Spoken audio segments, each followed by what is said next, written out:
E eu hoje vou falar, então, do sacramento da penitência e a unção dos enfermos. Quando a gente estava falando dos sacramentos, eu falei para vocês que são 7 sacramentos, e a gente divide esses 7 sacramentos em 3 categorias, que são as categorias da iniciação cristã, tá? As categorias de cura e a categoria de serviço. A iniciação cristã, os sacramentos da iniciação cristã são batismo, crisma e eucaristia. Os sacramentos de cura são a penitência e a unção dos enfermos. E os sacramentos de missão ou de serviço são o matrimônio e a ordem, tá? Então, agora a gente viu então os 2 primeiros sacramentos da iniciação cristã, falta da Eucaristia, que a gente vai ver depois, e a gente vai ver o sacramento da penitência e da unção dos enfermos, que são sacramentos de cura. Por que sacramentos de cura? Porque é uma cura do pecado. O pecado é uma coisa que nos faz muito mal, né? Causa a morte, né? O pecado original causou a morte, né? Trouxe a morte ao mundo. E o pecado nos faz muito mal. E a penitência, ela nos cura. Desculpe, a penitência nos cura, né? E é chamado também sacramento da reconciliação, e o Evangelho tem uma imagem, né, uma parábola de Cristo fantástica sobre isso, que é do filho pródigo, né? Que com certeza todos vocês conhecem muito bem a parábola do filho pródigo, né? E essa parábola é uma parábola sobre o sacramento da confissão, sobre a penitência, né? Que é Deus, né, nos perdoando assim que a gente aceita, né, o perdão de Deus e procura o perdão de Deus, né? Deus não viola a nossa liberdade, jamais vai violar a nossa liberdade. Então, o filho retorna para a casa do pai e o pai já vem correndo abraçar ele, né? Então, existem infinitas pregações sobre essa parábola, porque realmente é muito rica, né? Os sacramentos da iniciação cristã, o batismo, né? Ele perdoa nossos pecados. Mas como ele não apaga de nós as marcas do pecado original, né? Ele nos perdoa do pecado original, né? Nos libera do pecado original, mas não apaga as marcas, os efeitos, né? A concupiscência. A gente volta a pecar. Então nós temos essa inclinação ao pecado por causa da concupiscência. E a gente precisa de um sacramento, no caso da penitência, para apagar esses pecados que a gente vem a cometer, então, depois do batismo, tá? A gente vai precisar, né, isso. A confissão, ela foi nos dada, né, por Jesus, aí sim, né, aquilo que eu estava falando para vocês, foi nos dada por Jesus assim que ele apareceu, na primeira aparição dele aos apóstolos. Se você pegar esse trecho do livro de São João, você vai ver que na primeira aparição, a primeira coisa que Jesus fala, né, depois né, desejar a paz, né, é isso, né? Jesus soprou sobre eles dizendo: recebei o Espírito Santo. Aqueles a quem perdoardes os pecados, ser-lhes-ão perdoados. Aqueles a quem os retiverdes, ser-lhes-ão retidos. Então, o sacramento da confissão, da penitência, foi instituído por Cristo nesse momento muito importante. E quem é o ministro? Quem que recebeu isso? Os apóstolos. Então, veja, Jesus não ia dar esse poder, essa capacidade, né, esse dom para os apóstolos, ia morrer ali com eles. Jesus estava fundando a igreja. A igreja é apostólica, né? Então, hoje, os discípulos, né, os descendentes dos apóstolos, digamos assim, são os bispos, né? Então, quem recebe essa capacidade, essa missão, esse dom, são os bispos, que são os sucessores dos apóstolos, né? Ele foi transmitido para eles. E os bispos, né, eles têm como colaboradores os sacerdotes, os presbíteros, né, que também participam através do bispo, né, desse dom, tá, do sacramento da penitência. Então é muito importante entender isso, que Cristo quis que a igreja tivesse essa capacidade de perdoar os pecados e de reter os pecados também. Então Cristo explicitamente desejou isso. Não é que as pessoas falam, eu me resolvo direto com Deus, mas não é o que Deus quis. Deus quis que tivesse um caminho ordinário para o perdão dos pecados, que é a confissão. A confissão em si, se você vai ler na história, né, do cristianismo, ela variou bastante de formas, tá? Variou bastante mesmo. Então, a confissão, como a gente vive hoje, a confissão auricular, inclusive, tá? Não existia no começo, era uma confissão pública, né, tinha que falar para todo mundo. Essa confissão foi evoluindo, hoje está nesse formato. Como Cristo confiou à igreja essa capacidade, confiou à igreja também a maneira, a capacidade de decidir a maneira como vai viver esse sacramento, essa liturgia, vai ter a liturgia dele, tá? Mas algumas coisas são essenciais. Primeiro que assim, se você vai pedir perdão, é óbvio que você tem que estar arrependido, né? Então, se não houver contrição, não tem confissão. Você pode falar o que quiser, mas não tem confissão, né? Que nem eu falar para um amigo meu um monte de coisa errada que eu fiz. E daí? A única coisa é que agora ele sabe todas as coisas erradas que eu fiz. Mesma coisa se você fizer isso com o padre, né? Então, não tem valor nenhum. No caso do padre, você vai estar enganando ele ainda, porque ele acha que você está contrito, querendo se confessar, né? E, na verdade, não tem contrição nenhuma, né? Então, na verdade, ainda é um sacrilégio, né? Que é usar um sacramento errado, né? Então, além de não ter o perdão, você comete outro pecado, mortal também, inclusive. Aí depois tem, então, a contrição, aí o fiel vai se confessar, vai falar os pecados, o padre vai dar uma penitência e aí o fiel vai cumprir a penitência, a gente chama de satisfação, né? E aí vai ter o perdão dos pecados, tá? O sacerdote vai dar o perdão dos pecados. A parte essencial da absolvição, aí entra uma coisa que às vezes as pessoas têm dúvida também. O que é a parte essencial da confissão? Né? Fora os atos do penitente, que é a contrição e a confissão, né? A parte essencial é o sacerdote te dizer: eu te absolvo dos teus pecados, em nome do Pai, do Filho e do Espírito Santo. Tá? Essa frase é a parte essencial. Todo o resto é que nem na história do batismo. São as preparações litúrgicas, antes e depois. Tá? Não são essenciais. O essencial são essas palavras do sacerdote. Tá? Como no batismo tem, né? E depois na Eucaristia. Então tem as palavras essenciais. Mas o padre, ele me atendeu na rua. Ele pode? Pode. Ele me atendeu sentado no sofá, de perna cruzada, de bermuda e de chinelo. Pode? Pode. Valeu também. Né? Vale também, tá? O padre, ele não me deu penitência. Bom, aí não invalida o sacramento, né? Não invalida o sacramento. Pode, mas ele está fugindo um pouco da tradição, né? Do que se costuma fazer, né? Então, tem todas essas outras coisas que não invalidam o sacramento, mas empobrecem, né? Porque quando falta o rito, falta a liturgia, fica mais pobre, né? Então, por exemplo, eu tinha um conhecido que dizia, olha, se eu não tiver de joelhos num confessionário, não é válida a confissão. Se não, é válida sim. Então ele achava que só de joelhos num confessionário, tem que estar de joelho, porque tem que estar pedindo perdão para Deus, etc. E num confessionário é que é válida. Não. Ela é válida mesmo que não seja assim. Né? O que acontece é que a igreja recomenda que a confissão aconteça num confessionário. Né? Isso sim, isso a igreja recomenda, tá? Mas não é absolutamente essencial.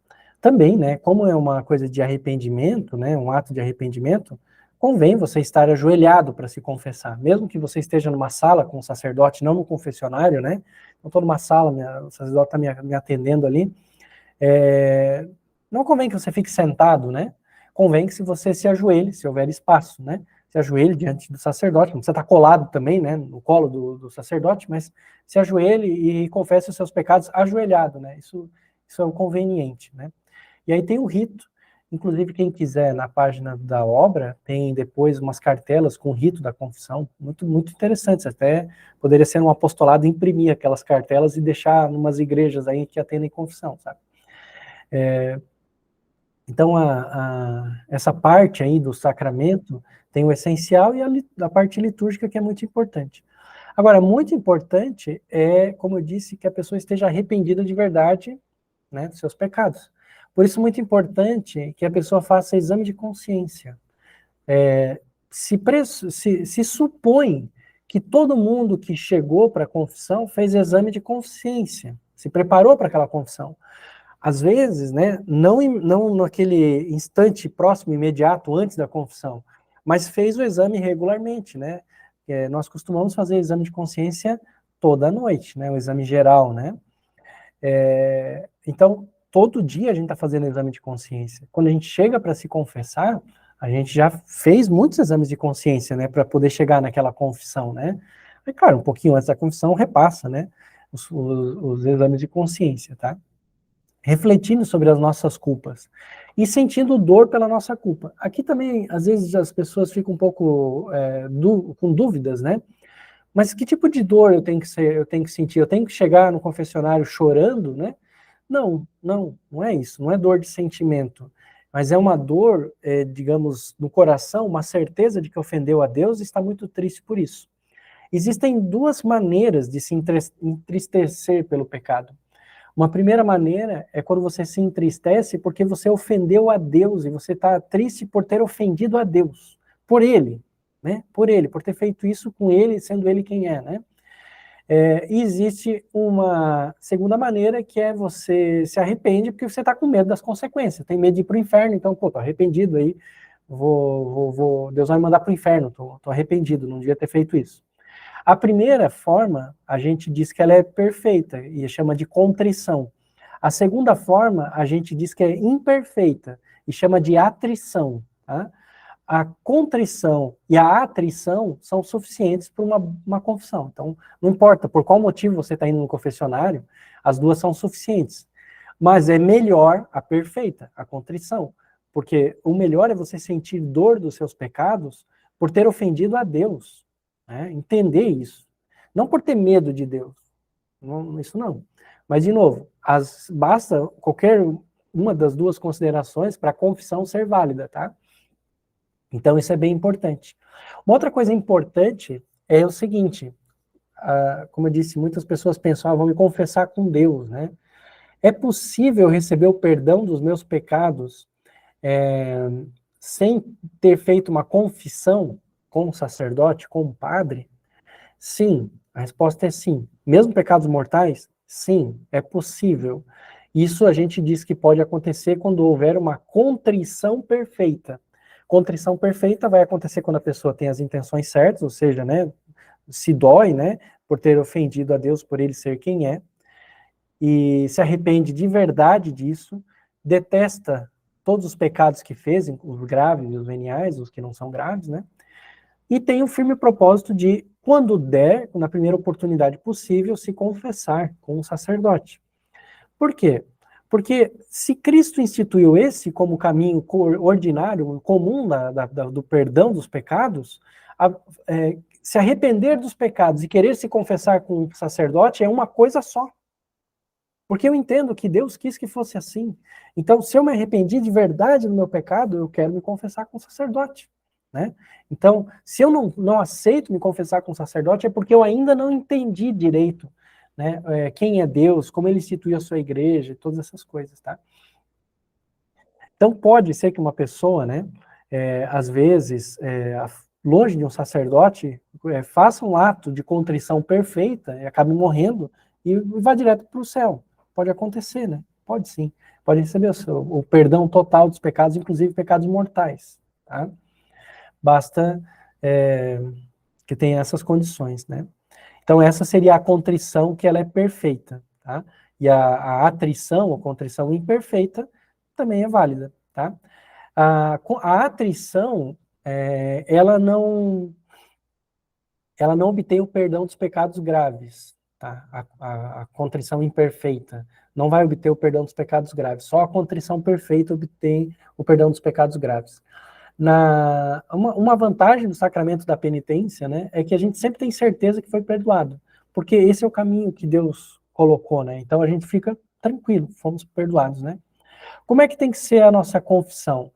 Tá bom, primeiro tem que ser sincera, né, tem que brotar do fundo do coração, ela tem que ser clara, porque o sacerdote precisa saber o que a gente está falando, se acusando, tem que ser concreta, ou seja, tem que falar de coisas reais que a gente fez, não muito genérico, assim, né, e humilde, né? Tem que ser humilde. E também cuidar um pouco para não escandalizar o sacerdote, né? Então, a gente não precisa falar detalhes demais, basta a gente conseguir falar o suficiente para ele caracterizar se foi grave, não foi grave, mais grave, menos grave, etc. Né? Muito importante, né? O catecismo lembra que na confissão a gente precisa enumerar todos os pecados mortais que nós temos consciência, né, de termos feito, mesmo aqueles que sejam muito secretos, então não pode esconder nada, né, do sacerdote, tá? Senão a confissão é inválida, tá?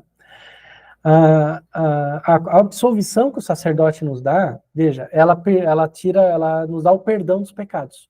Mas não necessariamente ela vai cancelar as desordens que eles ocasionaram, né? Você foi lá e por desatenção bateu num carro, né? Aí você sai do carro, puxa, me perdoa, eu estava desatento, olhando no celular aqui, bati no teu carro. A pessoa, né? Não, tudo bem, eu te perdoo, também, eu entendo, né? Eu entendo. Então, ela te perdoou. O carro desamassou? Não, continua amassado do mesmo jeito. O que você tem que fazer? Você tem que reparar a desordem que você causou, nesse caso, pagando o conserto do carro. Ele te perdoou, mas o carro continua estragado. Quando a gente faz um pecado, acontecem essas duas coisas. A gente ofende a Deus, e às vezes outras pessoas, e também causa uma desordem, de ordem material ou espiritual. Né? A desordem é o que depois sim, a gente vai pagar, né, digamos assim, com a penitência e também muitas vezes no purgatório. Tá? A absolvição na confissão, ela absolve os pecados, mas não necessariamente apaga todas as desordens de ordem espiritual, tá? Uma parte sim pode apagar, mas não todas, tá? Então, precisamos estar atentos a isso, tá? Aí existem as indulgências, né? Daí tem todo um outro tema que a gente vai falar em outras aulas, para pagar as desordens aí, né? Então, nos livrar do purgatório, todas essas coisas. E também a penitência que a gente faz, tá? Os efeitos do tratamento da penitência são muito importantes. O primeiro, óbvio, é o perdão dos pecados, aí para o céu, né? Mas depois também, a graça que a gente recebe de Deus, a ajuda que a gente recebe de Deus, né? Para poder ir para o céu e poder lutar, né? Então eu falava da graça santificante. Quando a gente se confessa, a gente recebe essa graça santificante que nos torna santos, nos torna de novo aptos a estarmos com Deus, né? E mesmo que a gente se confesse de pecados que não são mortais, só os pecados veniais, né? A gente também recebe essa ajuda. Por isso que é muito comum a gente se confessar com frequência, né? Mesmo que não tenhamos pecados mortais para confessar, a gente se confesse com frequência. Sempre que a gente tiver um pecado mortal, a gente tem que se confessar. Inclusive, não pode receber a Sagrada Comunhão, a Eucaristia, sem antes ter recebido a absolvição sacramental, tá? A menos, né, que haja um motivo muito grave e tal, e não seja possível se confessar, tá? Tem que fazer um ato de contrição, etc., aquela ideia da contrição perfeita, tá? Mas, normalmente, o fato de ter um pecado grave e não se confessar impede que receba a Eucaristia, tá? Isso é o comum. E com que frequência eu devo me confessar? Dos pecados graves, sempre que houver, tá? Mas a igreja diz que pelo menos uma vez por ano tenho que me confessar dos pecados graves, tá? Então eu preciso me confessar ao menos uma vez por ano. Esse é o ensinamento da igreja. Mas a gente pode se confessar sempre das faltas frequentes, veniais, tá? Então a gente sempre pode estar se confessando, tá? E muito próximo do sacramento da confissão existe a unção dos enfermos, que é um sacramento que se dá para as pessoas que estão doentes, em perigo de morte, ou às vezes uma doença muito prolongada, muito sofrida, né? Ou uma pessoa muito idosa, que já está até perdendo um pouco da consciência. Esse é um sacramento que se dá, né? A unção com óleo, né, na pessoa. Essa unção, ela serve para ajudar a pessoa na questão material, corporal e também espiritual. Então, quando o sacerdote dá a unção dos enfermos, ele prepara a nossa alma, né, para lutar contra aquela doença, né, para poder tirar frutos espirituais daquela doença. E também ajuda o nosso corpo a se recuperar, né, uma ajuda, né, de Deus à recuperação para a saúde. Se eventualmente a pessoa não se recupera, esse sacramento também, ele dá o perdão dos pecados e a absolvição de todas as penas temporais, ou seja, livra a pessoa do purgatório, tá? Então, muito importante isso. Quando a pessoa que está doente vai receber a unção dos enfermos tem condições de se confessar, normalmente o sacerdote vai pedir que ela se confesse antes de receber a unção dos enfermos. Isso é o normal, tá? Se a pessoa não tem condições de se confessar, pode estar inconsciente, alguma coisa assim, então ele vai dar a unção dos enfermos e perdoa os pecados, né? Supondo que, tendo condições, a pessoa teria se confessado. Isso é o normal de acontecer, tá? E é muito importante que a gente não negligencie a unção dos enfermos para os nossos parentes, tá? E nossos amigos. É muito difícil, muitas vezes, né? Os nossos parentes, especialmente que não vivem muito a fé, não querem receber a unção dos enfermos, têm medo, acham que está morrendo já, não entendem a necessidade da unção dos enfermos. Mas é uma ação de extrema caridade a gente se aproximar dessas pessoas e tentar ajudá-las a entender a necessidade desse sacramento, tá? É muito importante preparar as pessoas. E aí também não deixar para a última hora, tá? Porque muitas vezes, infelizmente, se deixa assim para a hora que a pessoa já está, o médico chamando, ó, venham se despedir, que a pessoa já está inconsciente, e a questão de 1, 2 horas vai morrer. Aí, meu Deus do céu, chama um padre, chama um padre, chama um padre. Não podemos deixar para a última hora. Você tem um parente, um amigo, né, um pai, uma mãe, que está passando por uma doença séria e que você percebe que essa doença ela é uma doença já crônica, que não vai voltar atrás, não vai regredir. Pelo contrário, parece que esse vai ser o caminho, né, o fim dela, né, dessa pessoa através dessa doença. Já começa a preparar essa pessoa para a unção dos enfermos. Começa a falar dos sacramentos para ela, começa a falar sobre a confissão, e ela já pode receber a unção. Então, pode vir um sacerdote, antes dela ir para o hospital, né? Pode vir um sacerdote na casa, ou você, às vezes, consegue levar essa pessoa para ela se confessar, fazer uma boa confissão, e aí receber a unção dos enfermos do sacerdote, tá? Então, não deixar para a última hora, porque é muito ruim esse desespero aí de última hora, né? E lembrando que essa vai ser a ação de maior caridade que você pode fazer com alguém, porque você pode conseguir o céu para essa pessoa, né? Conseguir o céu. A pessoa que recebe a unção dos enfermos e falece em seguida, essa pessoa, ela dá o salto, como dizia São José Maria, né? Dá o salto é o quê? Não passar pelo purgatório, né? Então vai direto para o céu. Então, uma coisa muito importante, que a pessoa tenha tempo. Deus queira que todos nós aqui tenhamos a oportunidade de receber a unção dos enfermos antes de falecer, né? Ter aquele tempo de verdadeira penitência, que São José Maria também pedia, né? Nas orações, a gente costuma pedir, né? Um tempo de verdadeira penitência. Para quê? Para se preparar, né? Para poder dar o salto. Isso é muito importante, né? Então, não negligenciar a unção dos enfermos, saber explicar isso para as pessoas, né? A unção dos enfermos, ela também só pode ser dada pelo bispo ou pelo sacerdote, nesse caso, tá? Porque está muito próxima do sacramento da confissão também, então também não pode ser o diácono, não pode ser outra pessoa, né? Tá? E também não se pode dar unção, assim, né? Como o batismo, não se pode dar unção para pessoas que já faleceram. Às vezes, o sacerdote pode ficar, de novo, na dúvida, né? Porque se a pessoa faleceu já ou não, né? Porque tem um hiato ali, um tempo duvidoso. Na dúvida, se dá a unção dos enfermos. E deixa que Deus avalie, né? Tá? Muito importante isso aí. Só uma pergunta rápida com relação à unção dos enfermos, né? Uhum. Quando a gente fala, né, de preparar, enfim, pessoa que está numa condição, né? Vou citar aqui o caso da minha mãe, né, que tá com uma Uhum. doença, a gente não se sabe, assim, quando ela vai evoluir ou se vai evoluir, a gente não tem, né, conhecimento. Quer dizer, a confissão, existe uma periodicidade, você pode confessar quando quiser.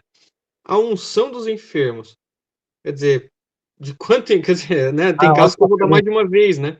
Uhum. Em quanto tempo, enfim.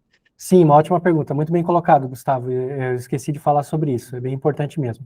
Então, a periodicidade da unção dos enfermos.